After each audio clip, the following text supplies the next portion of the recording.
नारद जी कहते हैं व्यास जी, मैं पूर्व जन्म में एक दासी पुत्र था। ध्यान से सुनना। अब महाराज मेरी माँ जो थी, हम ज्यादा धनवान नहीं थे, हम निर्धन थे। तो मैं छोटा था, मेरी माँ एक आश्रम में सेवा करने जाती थी, झाड़ू पोछा बर्तन कपड़े धोना, संतों के महात्मा जी के उस आश्रम में रहने वाले, ये सारी सेवाएं मेरी माँ उस आश्रम में करती थी। माँ के साथ मैं भी जाता था उस आश्रम में, मैं झाड़ू वगैरह करता था, जो माँ मुझे काम देती थी, जो संत मुझे काम दे देते थे, मैं वो काम करता था। लेकिन जन्म से ही मेरे अंदर एक संस्कार था कि मैं भगवान का खूब भजन करता था, खूब भजन करता था। मुझे भगवान का नाम बड़ा प्रिय था, भजन बड़ा प्रिय था। संयोग ऐसा बना कि चातुर्मास से होता है 6 मास, जैसे 4 मास जो होते हैं चातुर्मास, तो चातुर्मास में ये जब आते हैं, जब वो देवशयनी एकादशी हो जाती है, उसके बाद में जो सारे मांगलिक कार्य बंद हो जाते हैं। 4 माह के लिए भगवान श्री हरि शयन करने चले जाते हैं। तो चातुर्मास में क्या होता है कि संत लोग जो होते हैं ना, वो तीर्थों में चले जाते हैं, एक जगह अपना डेरा बना लेते हैं कहीं भी जाकर के, और फिर उस 4 महीने के लिए वो वहीं रहते हैं, कहीं और नहीं जाते, वहीं पर भगवान का भजन करते हैं। तो हमारे उस आश्रम में बहुत तपस्वी अमलात्माओं विमलात्माओं की एक मंडली आई, और मैं बड़ा प्रसन्न हुआ कि देखो इतने बड़े बड़े संत हमारे आज आश्रम में आए। मैं बड़ा प्रसन्न हुआ कि आज इन संतों की मुझे संतों की सेवा करने का अवसर मिलेगा। भैया, जो संतों के और चरणों में प्रीत, संतों के प्रति प्रीत रखता है ना, वही उसका महत्व तो समझ पाता है? जैसे कि हीरे की परख एक जौहरी ही जान सकता है, हीरे की परख एक जौहरी जान सकता है, बाकियों के लिए वो कांच का टुकड़ा है? भाई, जिसको प्रेम नहीं, संत की जो महिमा नहीं जानता, उसके लिए तो संत आज चलते फिरते 2 पैर के प्राणी हैं। लेकिन जो जानता है कि ये संत हमें परमात्मा से मिला, ये संत हैं जिनसे मिलने से हमें मिल जाते हैं भगवंत, ऐसे संत के दर्शन मात्र से ही हमें भगवंत मिल जाते हैं। तो ऐसे संत हमारे आश्रम में चौमासी के लिए आए, चातुर्मासी के लिए आए। अब साहब वो खूब भजन करें, कीर्तन करें, लेकिन मैं बड़ा सौभाग्यशाली मानता था कि मैं संतों की खूब सेवा करता था। संत अब मेरा नाम था रामदास, तो संत कहते थे, बेटा रामदास, एक काम करो कि हमारे लिए थोड़े से फूल बीन कर ले आओ, फूल चुन करके ले आओ। तो जी जी महाराज, जी संत देव, उनकी आज्ञा को मैं परम आज्ञा मान करके शिरोधार्य करके जाता था, प्रसन्न होकर के, और उनके लिए पुष्प चुन करके लेकर के आता था। कहते सरोवर से जल भर के लाओ, मैं सरोवर से जल भर के लाता था। जब संत भोजन करते थे ना, तो संत जब भोजन करके अपनी पत्तल को हटा के रख देते थे, उन संत की झूठी प्रसादी को मैं पाता था।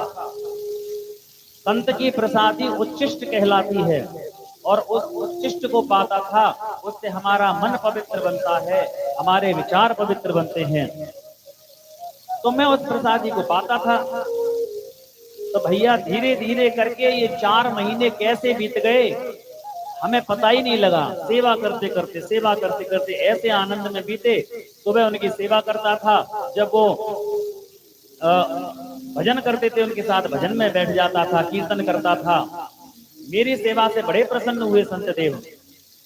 तो जब धीरे धीरे करके 4 माह का समय बीत गया, तो जब वो संत जाने लगे, तो जब संत जाने लगे ना, तो मेरे नेत्रों से आंसू बहने लगे व्यास जी। नेत्र मेरे सजल हो गए, मैं रोने लगा। तो संत महात्माओं ने पूछा, बेटा रामदास, रो क्यों रहे हो? मैंने कहा कि हे संत देव, आप मुझे भी अपने साथ ले चलो, मैं भी आपकी मंडली में आपके साथ चलूंगा। तो संतों ने कहा कि नहीं बेटा रामदास, अभी तुम छोटे हो, अभी तुम छोटे हो, अभी अपनी माँ की सेवा करो, क्योंकि तुम्हारे सिवा कोई और उसका सहारा नहीं है। देखो व्यास जी, मेरी जो भक्ति थी ना, वो इतनी उच्च कोटि की थी कि मैं बस ये समझ लो, सब नाते छोड़ करके बस परमात्मा से मिलन चाहता था, कैसे मेरा भगवान का दर्शन हो। तो संतों ने कहा कि पहले तुम अपनी माँ की सेवा करो, माँ बाप की भगवान से कम नहीं है। साक्षात पृथ्वी पर धराधाम पर अगर साक्षात दर्शन करने हैं भगवान के, तो भगवान कहता माँ बाप ने मेरे दर्शन करो। तो भाई न चाहकर भी फिर मुझे रुकना पड़ा। संत देव तो चले गए और संत देव मेरे कानों में एक मंत्र दे गए कि तुम इस मंत्र को जपते रहना, और जब तुम्हारी माँ तुम्हें छोड़कर चली जाए तब तुम हमारी सेवा में लगना। संत तो चले गए, लेकिन व्यास जी मैं बस यही उलझन में उलझा रहा कि मेरी माँ मुझे जाने नहीं देगी, क्योंकि मैं उसका एकमात्र सहारा हूं। और अगर मैं रुक गया तो मेरी माँ मैं बड़ा होऊंगा, मेरा विवाह कर देगी। विवाह कर देगी तो मेरी पत्नी आ जाएगी, और माँ अगर तब चली गई तब मुझे पत्नी के लिए रुकना पड़ेगा। ऐसे तो मैं बंधनों में बंध जाऊंगा। मैं तो भजन करने से रहा, मैं तो संतों से मिलने से रहा, उनका सानिध्य पाने से चूक जाऊंगा। तो व्यास जी मुझ पर भगवान की ऐसी कृपा हुई, देखना क्या कह रहे हैं रामदास जी। भगवान की मुझ पर ऐसी कृपा हुई, एक दिन मेरी माँ गाय दुहने के लिए, दूध निकालने के लिए गाय का गई। आश्रम के बाहर गाय बंधी हुई थी, दूध निकालने के लिए गई माँ। मेरी माँ दूध जब निकालने गई तो घास में मेरी माँ का पैर पड़ा। उस घास में एक सर्प पड़ा हुआ था, उस सर्प ने मेरी माँ को काट लिया। उस सर्प के काटने से मेरी माँ मर गई, मेरी माँ का शरीर छूट गया। व्यास जी मैं सच बताऊं, मन ही मन बड़ा प्रसन्न हुआ। क्यों कि अब मेरी रास्ते में कोई अब कांटा नहीं रहा, क्योंकि अब माँ नहीं है तो अब तो मैं स्वच्छंद हो गया ना। अब तो मेरी इच्छा है, मैं विवाह क्यों करूं। माँ कहती तो उनकी बात माननी पड़ती, लेकिन भगवान ने मुझ पर ऐसी कृपा कर दी। क्या पता, मैं तो संतों का आशीर्वाद ही मान रहा था, जो मैंने उनका उच्चिष्ट पाया था कि ऐसी कृपा हुई, भगवान भी प्रसन्न हो गए। उन्होंने भी उस अड़चन को अपने पास बुला लिया, मेरी माँ को बुला लिया। अब मैं स्वच्छंद हो गया। मैं उस आश्रम को छोड़ करके दौड़ा दौड़ा गया। अब सोचूं वो संत मुझे मिलेंगे कहाँ, संत मिलेंगे कहाँ। लेकिन ध्यान आया, संत महात्मा ने मुझे एक मंत्र दिया था। तो मैं एक सरोवर के पास वट के वृक्ष के नीचे बैठ गया और मैंने वही भगवान का ध्यान लगाया। महाराज भगवान का ध्यान लगाया और मुझे मंत्र दिया, ओम नमो नारायणाय, ओम नमो नारायणाय, ओम नमो नारायणाय। और जब संत लोग ना चौमासे में चातुर्मास में जब भगवान का संकीर्तन करते थे, भगवान के दिव्य रूप की लीला का गुणगान करते थे कि भगवान कैसे हैं, तो जब मैं नेत्र बंद करके ध्यान लगाता था, बहुत दिनों तक ध्यान लगाने के बाद भी मेरे को भगवान के दर्शन नहीं हुए, फिर भी मैंने अपनी हिम्मत नहीं हारी, करता रहा। एक दिन की बात है, मेरे ध्यान में भगवान आ गए और उनका ऐसा दिव्य स्वरूप मैंने देखा। मेरे गोविंद माथे पर मुकुट मोर का, सांवली सी सूरत, थोड़ी पर लाल हीरा, भगवान के मछली जैसे नेत्र, कानों में सुंदर सुंदर कुंडल, गला मेरे भगवान का शंख के जैसा,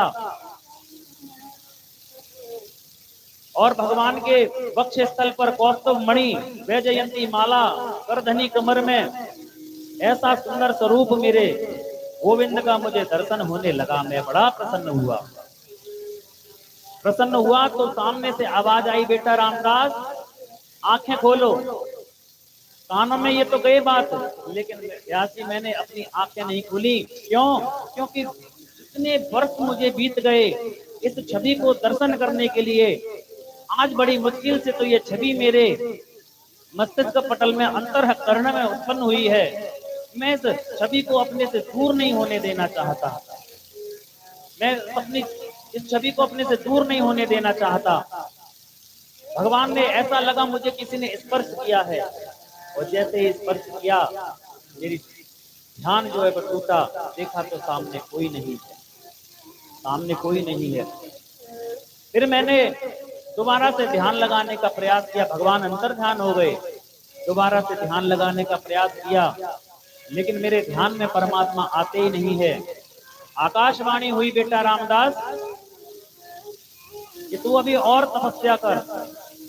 तो मैंने उनसे कहा भगवान से, भगवान यदि आपको मुझे ऐसे ही तड़पाना था तो मुझे क्यों अपना मुखार बिंद के दर्शन कराए, क्यों मेरे अंदर ये दिव्य लालसा जगाई, अब मेरे से ये तड़प नहीं सही जाती। उसी समय भगवान ने कहा तुम और परिपक्व हो जाओ, क्योंकि हो सकता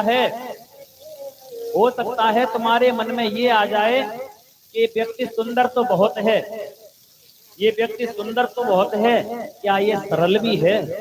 भैया हमारा तन सुंदर हो वो जरूरी नहीं है, हमारा मन कितना सुंदर है ये बहुत जरूरी है। भगवान श्री राम जी ने शबरी के झूठे बेर खाए, तो शबरी क्या तन से सुंदर थी? बुढ़ी थी, बुजुर्ग थी। है?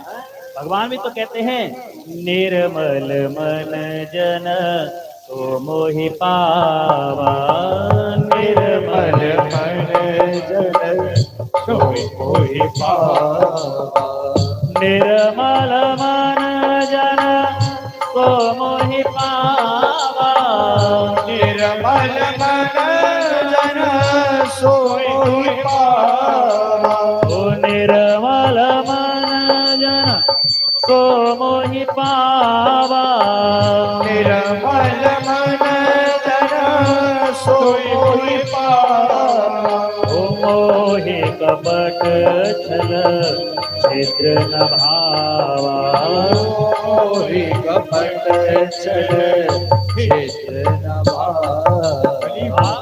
तो भगवान ने कहा कि पहले तुम ये पक्के हो जाओ, तुम्हारे मन में हो सकता है संदेह आ जाए कि मैं सरल हूं कि नहीं हूं। भगवान कह करके अंतर ध्यान हो गए, मैं समाधि में फिर से लग गया भगवान का ध्यान करने में। लेकिन हुआ क्या, उसी समय महाप्रलय हो गई, पूरी तरह से पृथ्वी सारी जल में डूब गई, सब पूरी तरह से महाप्रलय में सब डूब गया।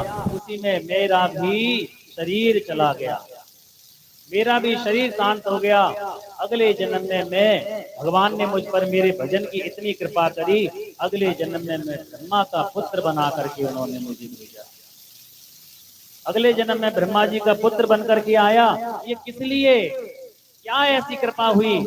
और भगवान ने, श्री हरि ने मुझे वीणा थमा दी कि नारद आज से तुम्हारा हम नाम नारद रखते हैं, और नारायण के नाम का गुणगान करोगे इसलिए नारद नाम है। एक और भी कहा गया है, जिसकी वाणी कभी ना हो रद वो है नारद। तो मुझे वीणा थमा दी, अब मैं वीणा बजाता हुआ भगवान के नाम का गुणगान करता फिर रहा हूँ।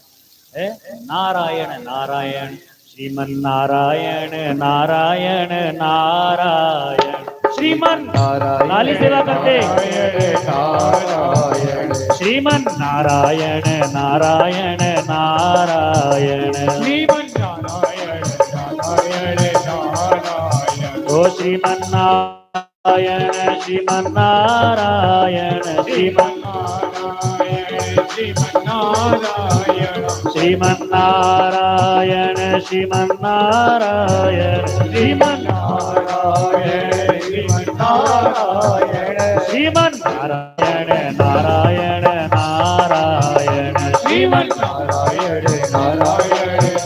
जय हो।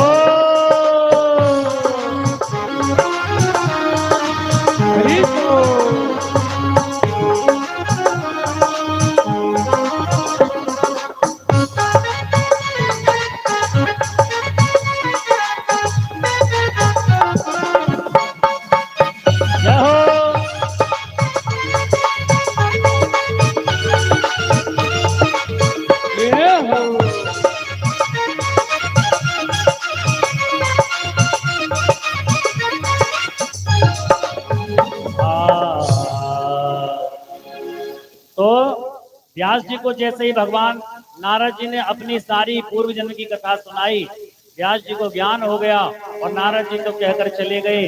व्यास जी ने सरस्वती नदी में स्नान किया।